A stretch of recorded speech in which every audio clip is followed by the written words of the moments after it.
ভাবিয়া করিও কাজ, করিয়া ভাবিও না। এই কথাটা কিন্তু আমি ছোটবেলা থেকে আমার মায়ের কাছ থেকে শুনে এসেছি, যে কোনো কাজ করার আগে ভেবে কাজ করো, করার পর ভেবে কিন্তু কোনো লাভ নেই, তখন কোনো উপায় থাকে না। ঠিক একই রকমভাবে তুমি যদি জীবনে উন্নতির পথে এগিয়ে যেতে চাও, তাহলে অন্যের পিছনের দিকে তাকিয়ে কোনো লাভ নেই, অন্যের ওপর হিংসা করে কোনো লাভ নেই। নিজেকে করে যেতে হবে এবং নিজের চেষ্টা দিয়ে নিজেকে এগিয়ে যেতে হবে। কারণ অন্যের উপর হিংসা করে তুমি কেবলমাত্র পিছিয়েই যেতে পারবে, এগিয়ে যেতে কখনোই পারবে না। সেই জন্য অন্যেরা কে কী করছে সেদিকে না তাকিয়ে তুমি সামনের দিকে এগিয়ে যাও, অবশ্যই তুমি একদিন সফলতা পাবেই পাবে। নিজের দিক থেকে পরিষ্কার থাকো, নিজের মনকে সান্ত্বনা দাও যে হ্যাঁ, আমি ঠিক, আমি যেটা করি সেটা আমার জন্য করি এবং সকলের জন্য করি।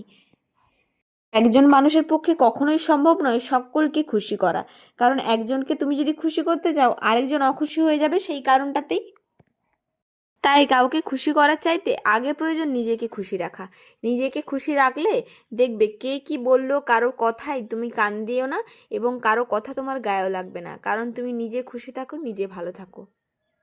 জীবনের মূল মন্ত্রটা যদি লক্ষ্য রেখে খেয়াল রেখে আমরা চলতে পারি, তাহলে আমাদের জীবনে কোনো সমস্যাই আসবে না।